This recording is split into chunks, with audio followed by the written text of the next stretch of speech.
So there is a new player in town. Which trend Crusade lore, mines and more. This is a video from a person I don't know, Raw Hobbies. So let's just see if she does a worthwhile explanation or not, and back to it. And what the F is which trench Crusade lore? It sounds freaking awesome. Maybe they just found a new fan. Let's see. And especially Warhammer 40k is the granddaddy of Grimdark. The setting is no... Oh yes, it is. It is, and it's so beautiful. For its highly gothic artwork, its unique and twisted take on classic fantasy tropes, the inclusion of a literal hell dimension and a corpse emperor as some of its most iconic themes, and of course most of all, its general grim and foreboding atmosphere, which is full of nothing but death, strife, and eternal war for all who inhabit its universe. I disagree with that, because as shitty as the Warhammer world is, there is always this little spark of hope that maybe everything is gonna be okay. But the spark is pretty small, don't get me wrong, like, the Warhammer freaking world is fucked, like, it's really fucked. But, acolytes, there is hope. Always. That's right, when it comes to grim and dark, no one does it quite like 40k. Or so we thought until now. Because recently you may have noticed that a brand new contender to the ultimate grimdark wargame throne has come along, and its name is Trench Crusade. For those who have been living in...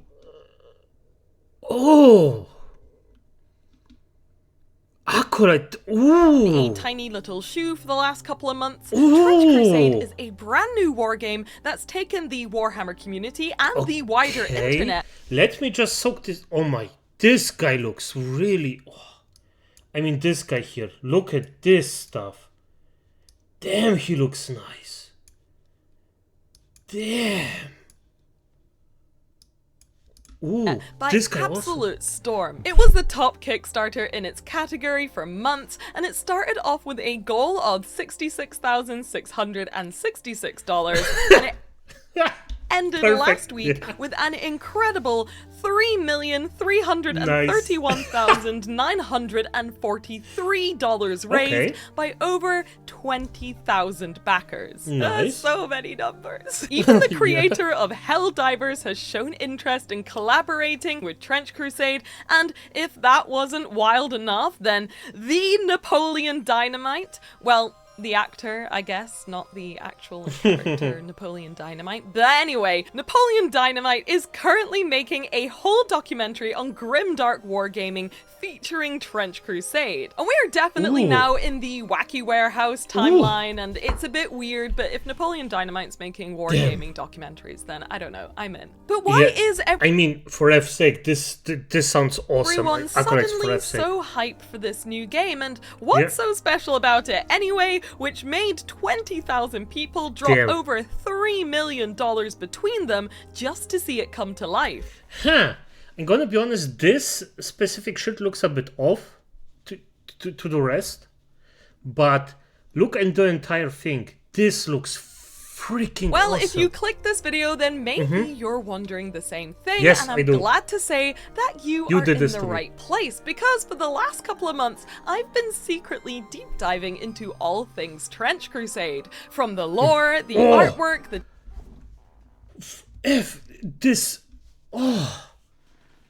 Is this a mockery of the Holy Grail? Damn. Tabletop gameplay, and the incredible miniature range. So that in this video I can tell you exactly why everyone is so excited to be a part of this brand new terrifying masterpiece, which has managed to out-grimdark Warhammer itself. I see why. Whoosh. I see it. Digging a trench. Going down. Damn. This stuff looks really good. It's like, I'm gonna be honest here. This Trench looks Crusade fine. was created by the esteemed video game concept artist Mike Francina, with the game design being led by the wonderful Tuomas Pirinen, famed for his general spooky aura, friendly attitude, and his work on game systems like Mordheim and Warhammer Fantasy VI during his time at Games Workshop. Them, along with a very talented team of... Oh, look at this shit. I mean, look at the details here. A guy tries to hammer the bot. Well, okay, good. This guy, yeah, of course, a body on a wheel. Has to be torture wheel, by the way. This guy looks just awesome. A goat over... I saw me Jesus. A dead goat, of course, sacrificial goat. I think those are the good guys. Artists, writers, and sculptors, including several high-profile Games Workshop and gaming industry behemoths, have created an alternative World War I setting. Okay, is this a good guy? Because this looks pretty like, yeah, like Latin in scriptures. Yeah, this looks like a priest. This wouldn't happen. Probably wouldn't happen. If this is like a God versus devil thing. Oh, wait, let me just show the priest. Damn.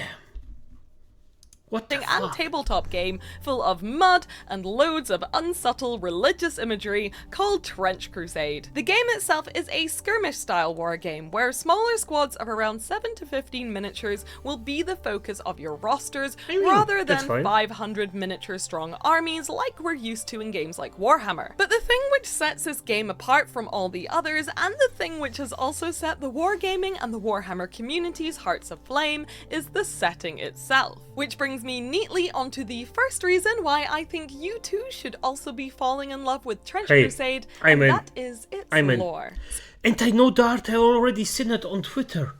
I just didn't realize So it's I'm this. going to start this section with just a quick warning for anyone who may need it. Whilst we all know that Warhammer is grimdark and has loads of themes which aren't always kid appropriate, I still think it's possible to find bits of lore and miniatures here and there that are fine for introducing a young fan to, and Games Workshop sort of agrees and backs up this mentality too. However, in my opinion, Trench Crusade is a little bit different. Like, I think you're gonna struggle to find a part of the lore which isn't terrifying or shocking, and I think that's kind of the point of Trench Crusade. You're supposed to be horrified by all this weird stuff that's going on. So I'd say in this case, the setting and the lore that I'm about to share with you may not be child appropriate, so maybe make sure you tuck in your little ones before we start with this more adult story time. So everybody who gets their wee-wees hurt very, very easily, don't go in. Just don't go in. Additionally, this setting is an alternative reality World War I setting, and will obviously include themes like war, famine, and most importantly, references to real life. Why are those... Oh, sick. Also, freaking okay. I don't know how the... I think this is... This Holy Mother Mary, Jesus. I know this guy, this Dragon Slayer, something like... Those angels don't look like real angels, come on. Countries and to the writings of Abrahamic religions, which many people still believe in today. If you think that you might struggle to separate this fictional story from real-world beliefs, past and current events, or even your own opinions on non-fictional things, or if this video brings up some religious trauma and makes you feel uncomfortable, then please feel free to take a step back and exit this is the video, second warning, or come back and acolytes. watch it another day when you're feeling better. Okay. I promise, absolutely no judgment, no worries. It's totally fine. I judge you. understand. But with Don't that out pussy the out. way, it is now time for us to plunge deep into the hellish world of Trench Crusade. Oh, this is... Oh, I'm not gonna pause because otherwise this video will be like an hour long of me salivating over the art.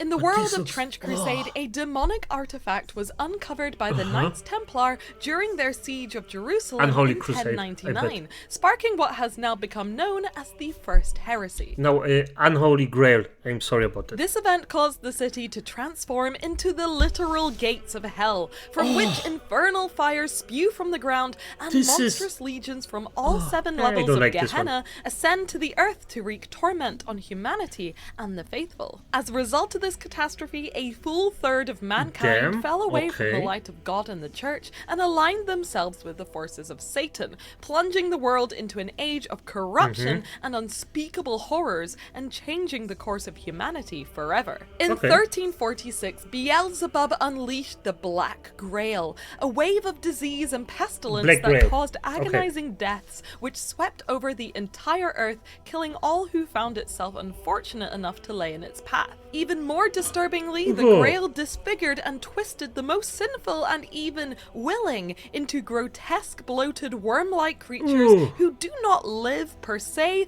but writhe up in a half-living state in order to serve their rotten demonic master in defiance of God's divine plan. Amid the chaos, humanity struggled to survive, but in 1102, the faithful built Antioch, a heavily fortified city designed to stand up against the forces of hell. Whilst it was destroyed by a mysterious infernal weapon 300 years later, Antioch was rebuilt and became New Antioch, which still stands as humanity's last bastion against the demonic horde, a hub of technological advancement, and a melting pot of different cultures of the faithful. But these technological advancements in question are just as much rooted in science as they are in unfettered religious fervor, making each of the faithful's instruments of war a twist. Okay, I'm gonna be honest. If this happened, instantly religious, like instantly. Right now, I don't believe in like I'm an unbeliever. But by the unholy ancestors, this is freaking twisted amalgamation of flesh, metal, and worship. One of the most terrifying creations of the church was its paladin program, in which 17-foot-tall holy warriors were created by feeding mortals the cloned flesh and blood of the Son of God, and thus they became so sanctified with holiness that they can even venture into the depths of hell itself. Whilst 12 were created, now only 10 remain, with one falling in battle and another rumoured to have turned in favour of Lucifer. A claim which is considered by the church to be completely false and in of itself highly heretical. Another horrific creation of the church are the mysterious observers, the most faithful and shrouded of mortals who, in their lives of training and solitude, become capable of hearing God's word in his own divine voice. This intense, constant, and perspective-shattering experience causes permanent torment to these observers, who, in their agony, develop unnatural combat abilities due to their now advanced perception of time, space, and the will of God. Meanwhile, those of the Islam... This is so accurate. A lot of, like, especially the Abrahamic religions, they have so much things where if you suffer, you get something like forgiveness or God rewards you somehow. So keep that in mind, yeah? If you just believe and just suffer for this, it's fine. It's perfect. This is...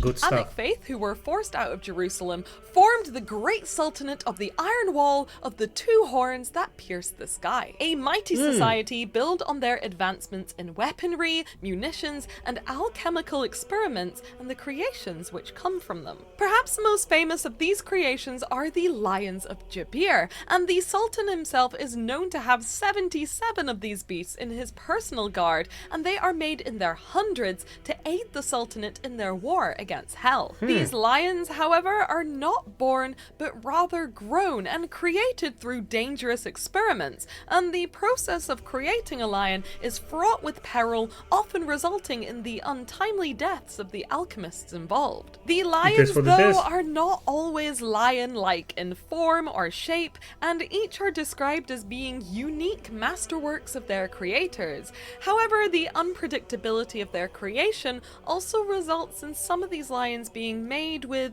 near human-like intelligence. In a horrific twist of fate, they are unable to convey their thoughts or emotions, leaving them trapped in a state of constant pain and existential horror, with their own existence becoming a painful paradox as they are acutely aware of their own reality, but are incapable of expressing it, making these eternally tormented beasts the perfect weapon to set upon an enemy. By 1914, where we find ourselves currently... Okay, I'm gonna be honest, the thing is, by the way, she said we're 1913, where we find ourselves currently.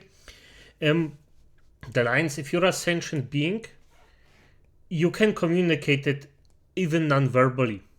This is... It's a bit unrealistic to me personally, but that's a nitpick. Let's be honest. They probably more or less just didn't give a shit that a lion is saying shit. Much of the Middle East has become a desolate no man's land, ravaged by centuries Ooh. of holy and unholy wars. In this grim landscape, the forces of hell, the Sultanate, the church, and its ragtag hordes of trench pilgrims all converge, fighting for dominance over both heaven and earth. And I cannot stress enough that everything I've just described is just a tiny small peek into all of the already incredible and terrifying world building that has gone into this project already. I shortened it all down and skipped a bunch of stuff, and I didn't even get to talk about some of my favorite things like the artillery witch, which summons these hellish bombs on the battlefield, and the fact that the church launched a space program in 1899, and I have to know more about that. And this little wheelie freak over here, I love him so much. He's so cool. And if all of this sounds cool to you, then I implore you to read the lore primer, which I will pop a link to down in my description box, because trust me, it's all just so cool. I love the setting so much already. But with that little taster out the way, can we really say for sure that this setting is more grimdark than Warhammer 40k? Well, I think that there is a chance that it might be. Might be, yeah. Or equally So as you've probably picked up from all of the artwork that I showed over the lore section, this game has a very cool, unique, and most importantly, extremely grimdark aesthetic. The term grimdark is indeed inspired by Warhammer 40k's famous In the Grimdark Future prelude, but has now become a term which can be used to describe a lot of stuff outside of just Warhammer, which pertains usually to a dreary, dystopian society, often with themes of sadness, loneliness, and with some dark fantasy elements usually incorporated too. Some easy examples of things which are considered to be grimdark are games like Dark Souls or the entire Souls franchise, Darkest Dungeon, Fear and Hunger, and movies like Pandorum or most recently The Green Knight. And all of these things fit the... And I know every single one of those. Damn. Yeah, even The Green Knight. Very, very special little film. Bill of being grimdark without being overtly Warhammery. In my opinion, whilst you can see that Trench Crusade fits very neatly into this category with its strong visual language, which looks very illustrious and soulsy at times, it definitely stands apart both visually and thematically from Warhammer and the rest of the settings in the grimdark genre. The heavy use of Christian and religious imagery in combination with the often distorted body proportions of the character art and the beautiful use of dark desaturated color with the occasional slap in the face of a blood red element or a contrasting flash of holy light cutting through a muddy battlefield is so striking and foreboding and so well executed. But apart from the artwork itself, I do feel like the setting of Trench Crusade is a little bit more grim and nasty because the focus is on humanity's perversion and corruption as a whole, as opposed to the widespread suffering of humanity and a huge amount of other alien races over a whole galaxy.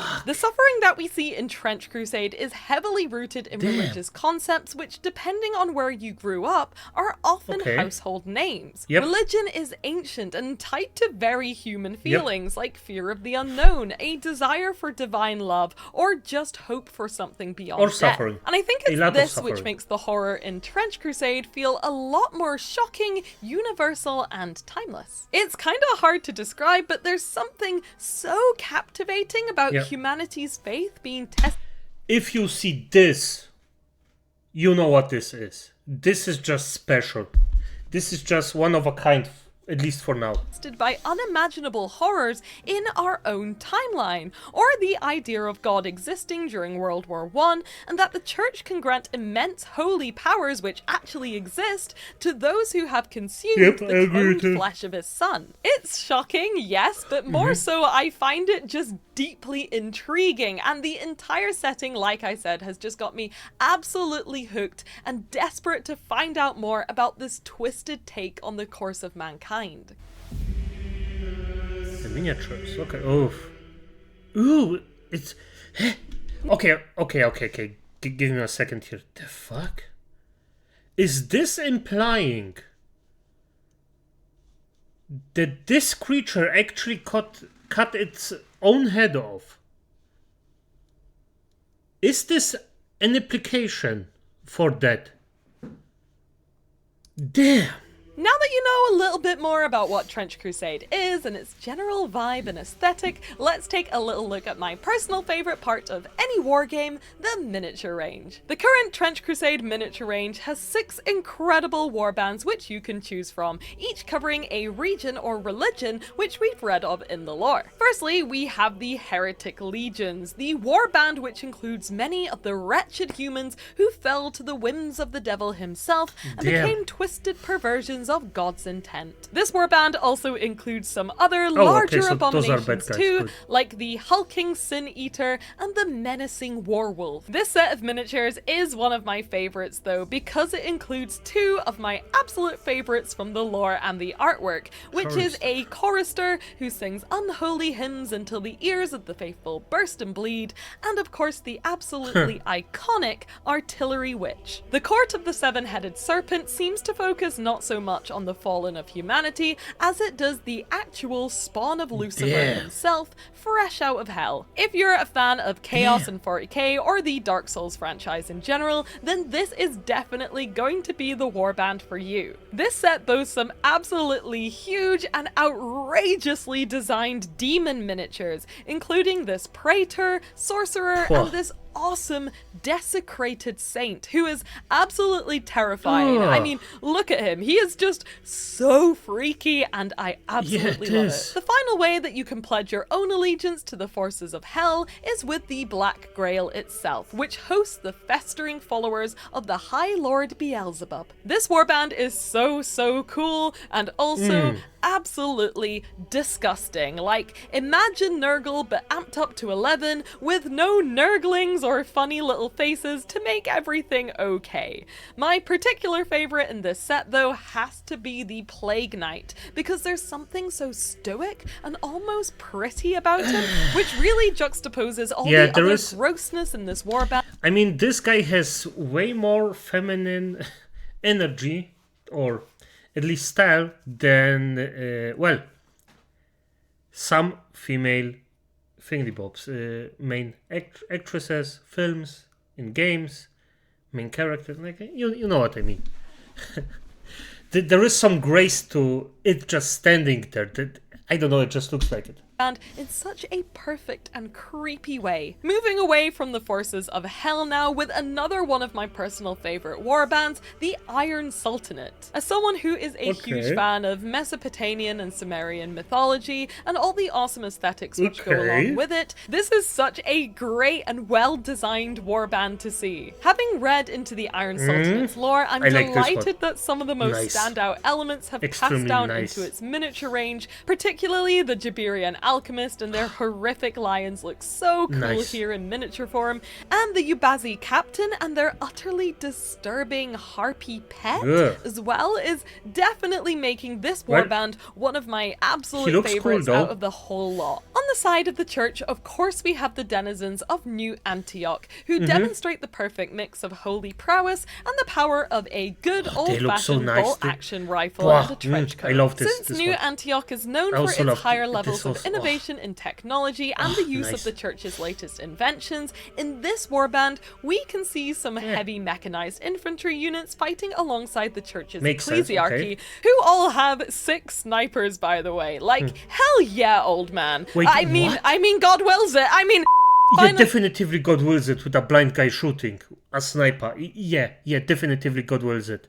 We have what I believe may be the fan favorites so far, the Trench Pilgrims, and for me these guys kind of feel like what Trench Crusade is all about. They're a bunch of freaky dudes who are just going out of their way to travel to the Holy Land in order to probably die and prove to God how much they love him or how sorry they are because they've all lived a life of impurity and sin. This is another warband which includes a few of my absolute favorites from the lore, like the Communicant Significant, and this behemoth shrine Anchorite, which is a 12-foot tall living shrine of devotion and torture, which inside of its spiked and hooked interior resides a perpetually agonized monk who controls this maddening altar of war. And like I said, it feels truly iconic and so evocative of the setting itself. If you missed the initial Kickstarter and you're excited to get your hands on the official Trench Crusade miniatures that I've just shown you, then you may need to wait a week or two after this video airs, because unfortunately the Kickstarter just finished. But I really recommend that you either join the Trench Crusade newsletter or the Trench Crusade Discord in order to keep up to date with the official releases, which will be coming out super soon, and other third-party miniatures which you can get access to right now. But yes, I did manage to get my grubby little hands on some of the STLs and physical miniatures, including some of my absolute favorites in the range. And I will definitely be making some Grimdark and maybe not so Grimdark painting content on them soon for my channel, and I am so excited to do that because the miniatures look so good physically as well. So let me know in the comments section which warband you'd pick and why, and which faction you think is the coolest, because I'm currently torn between the Iron Sultanate and the Trench Pilgrims,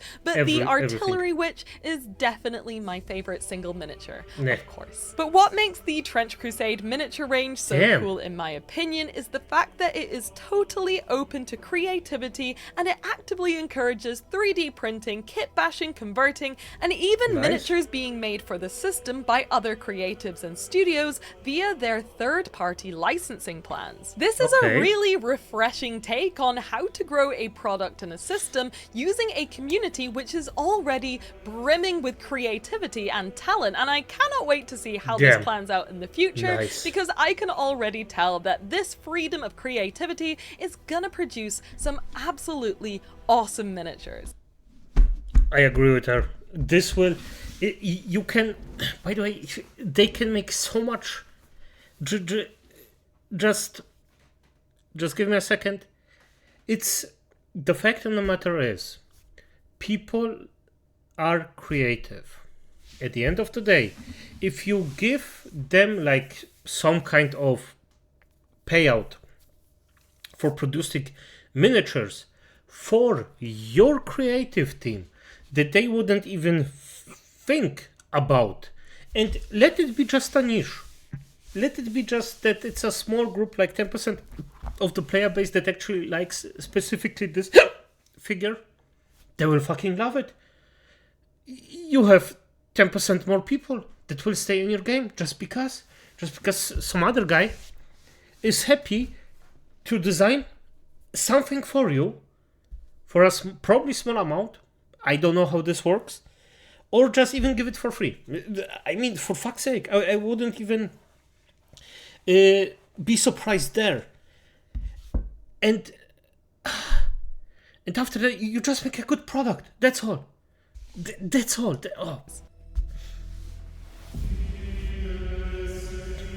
Sorry. Okay, the game's sorry.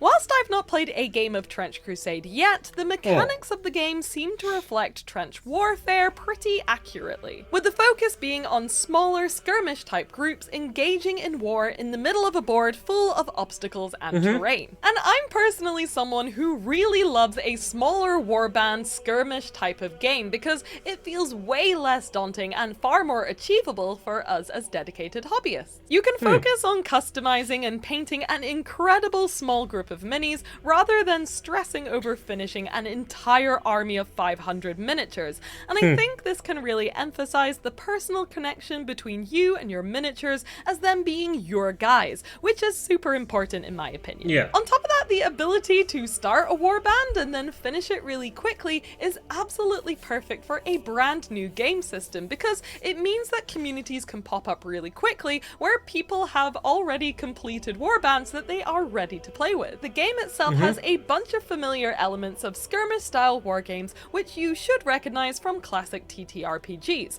such as taking turns to activate one miniature at a time in order to move, shoot, do special moves, and get into melee combat. But one thing that I really like the sound of when it comes to the game's mechanics is the way that things are resolved using dice rolls. To make this about me for a minute, even though this is my channel, I have something called Dyscalculia, which can make reading and understanding numbers as challenging for me as reading letters and words are for someone who has dyslexia. Because of this, Warhammer's endless stat lines, constant calculations, and having to work out weapon versus toughness rules can be really tough for me to comprehend, to say the very least. And for me, unfortunately, this can make playing Warhammer quite scary, and sometimes I'm worried that I'll come across an opponent who maybe doesn't understand things like why I take so long to take a turn, or why I consistently get my stats and rules a little bit mixed up. I mean, if you're that worried, I wouldn't give a fuck, to be honest. If I need a bit longer, I need a bit longer. It is what it is.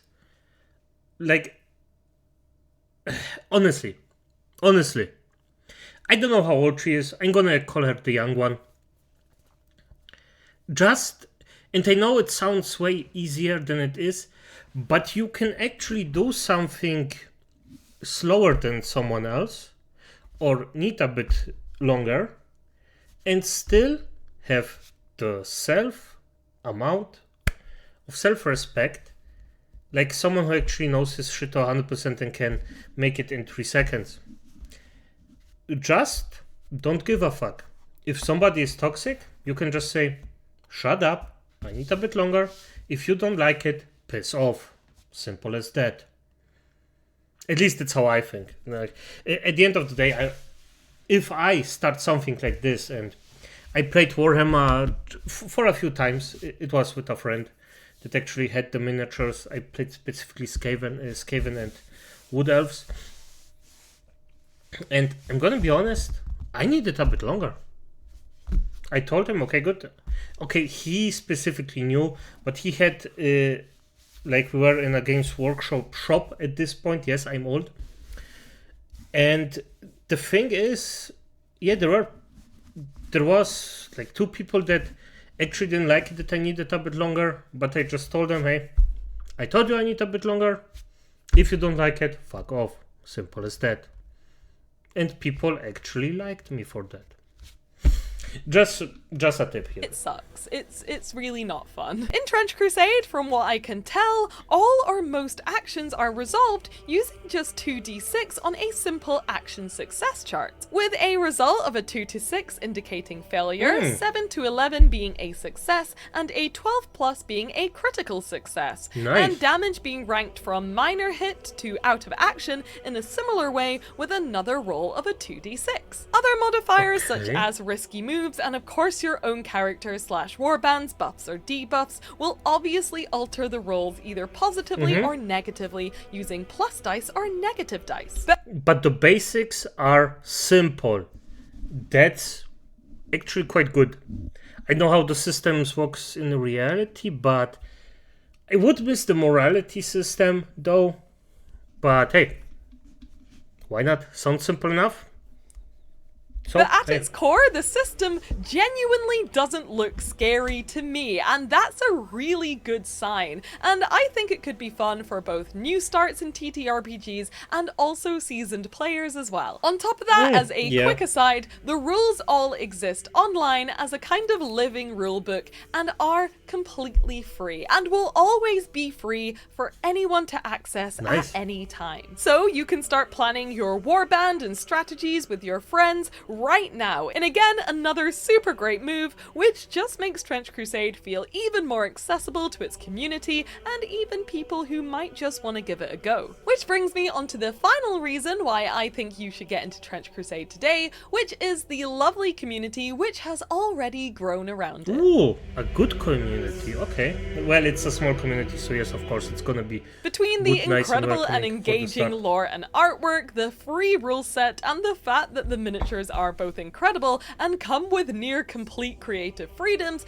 it is no wonder that in just a few months, Trench Crusade has grown a huge fan base. You may already know this if you've clicked on my video, but there is already a bunch of Trench Crusade YouTube videos being made almost daily, including full lore videos, battle reports, miniature reviews, and everything in between. And with Trench Crusade's recent success, I reckon that the amount of people making content about it is only only gonna skyrocket from here. There is a very active Discord, and people are already painting up their warbands and posting them on Instagram and other social media platforms, and I've even somehow managed to stumble upon the Trench Crusade TikTok algorithm, which is weird, but it's way better than most of the other stuff TikTok gives me, so Yeah. I am pleased with that as well. But my point is that every single corner of the internet does seem to be buzzing with excitement for this game, Nice. which makes it such a cool Good. and interesting environment to be in right now. If you want to stay Fuck yeah. up to date on news, releases, and join in with all us other little Well, Trench Crusade gonna join that one. weirdos, then I highly recommend joining the Trench Crusade's official Discord,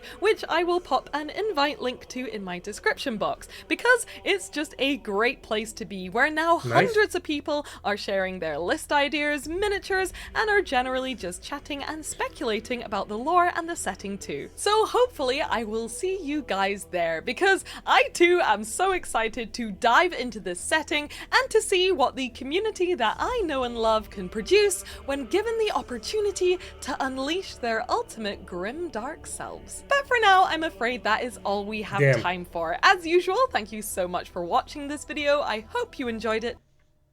I'm gonna be honest. This looks freaking godlike. This looks extremely fantastic. Give this. I'm gonna give this girl a freaking sub. Like, it looks so brutal, unfreaking loving. It's like Poland in summer. Just say it like that. It is what it is. Damn. Okay, acolytes, I think. If you can sleep after this, good night.